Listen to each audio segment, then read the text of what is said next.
Rewatching Friday Night Lights with my kids recently got me thinking, America could really use another Friday Night Lights right now. Set in George W. Bush's Texas beginning in 2006, that high school football series confronted family drama and divisive issues, race, abortion, the war in Iraq, in ways that assumed complexity and decent intentions on everyone's part. F.N.L. treated its teenagers and adults as more than types.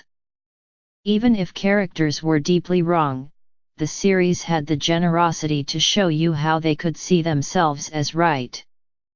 It had an acute sense of how community and family can be both sustaining and suffocating. Rise, starting Tuesday on NBC, is a natural successor, on paper. It comes from Jason Katims, the Friday Night Lights showrunner. It's set in fictional Stanton, PA, the kind of Rust Belt town, a dead steel mill haunting its outskirts, that has starred in a billion Let's Check In on the Trump Voter features. And its subject, the uproar over a high school musical production, seems an ideal vehicle to test the fissures of our own decade. Generational war, culture war, hormonal teenagers discovering their passions, artistic and otherwise. Bring it on, Friday Night Footlights.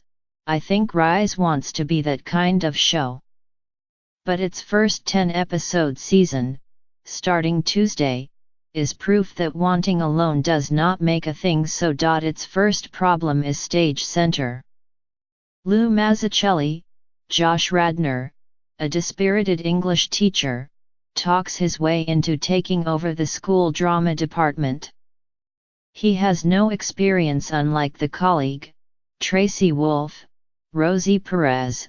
He blithely steps over, but he has a big ambition, putting on Spring Awakening, the rock musical about teenagers in sexually repressed 19th-century Germany. Lou's character was controversial even before the show was screened. The series is based, like F.N.L. was, on a non-fiction book, Drama High, by Michael Sokolov, about Lou Volpe, a high school drama teacher in Levittown, PA, who came out as gay late in life.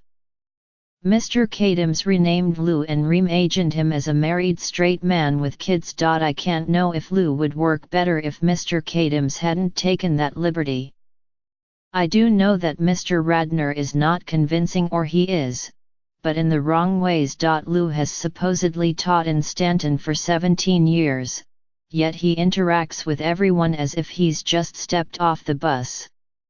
He seems blindsided, for instance, that the conservative small town he's taught in for a generation might resist a school play that involves incest, abortion, and a kiss between boys. The character has a priggish self-seriousness that worked for Mr. Radnor when he starred in How I Met Your Mother as Ted, whose emo intensity the show tweaked lovingly. In Rise, it's confusing. Lou comes across as well-meaning but full of himself, like Mr. Shu in Glee. Like that show, Rise also involves the ruse of recruiting a football player, Robbie, played by Damon J. Gillespie, as a singer. The performance cues you to see Lou as blinded, maybe a little ridiculous. But the show, especially early on, treats him as a heroic inspiration. This dissonance with his character makes Rise feel at times like someone remade Waiting for Guffman in the manner of Dead Poets Society. The young cast is good to terrific, and Rise is better the closer it gets to the kids' stories. Lilith, Ollie I. Cravallo, waitresses alongside her mother to pay the household bills. Simon, Ted Sutherland, is wrestling with his sexual identity, which becomes doubly fraught when Lou casts him as a character with a male love interest, outraging Simon's conservative Catholic family. Ellie DeSotis is remarkable as Michael, a transgender boy with a knockout voice. There are a lot of stories to interweave here. I found myself confusing two characters until one helpfully got a nose ring. The shaky pilot takes the group from reluctant performers to a cohesive unit implausibly fast.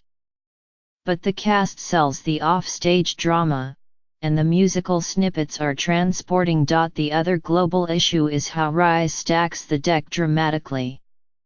Lu's opponents are almost all portrayed as craven, repressed or Philistine for preferring that the school produce the Pirates of Penzance.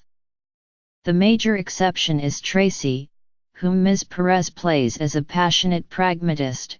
It's also a little rich for NBC to air a show about a town being too provincial for Spring Awakening, a show that it's hard to imagine the network mounting uncensored for its December musical. But more often, Rise sees Stanton through Lu's perspective, which ranges from bleak to condescending. I wanted to send a message to the people of Stanton, Lu says when the production is in jeopardy. We see you. You're not forgotten. The town is shot in drained color, as if it's cloudy even on sunny days. I wouldn't expect Rise to be neutral about free expression or closed-mindedness. Works of fiction naturally tend to be pro-art. But without seeing its antagonists as full people, the expansive empathy that defined F.N.L, it has little to add to a familiar story of artists versus censors. In the second half of the season, Rise becomes more vibrant, less dour. It starts to challenge and leaven Lu's self-absorption, and both character and story make more sense. It even shows a sense of humor when Lu has to rewrite a profane lyric to meet community standards. Totally Hosed is one variant he tries. This version of Rise works better, and the finale gave me the right kind of chills. I could imagine the series coming into its own in future seasons, presumably involving other productions and challenges. But a stage production can go through weeks of rough rehearsals, and none of it will matter if it works out the kinks by the premiere. With Rise, you have to sit through the growing pains. You might do that if, like me, you find that this is the sort of show essentially engineered in a lab for you to want it to succeed.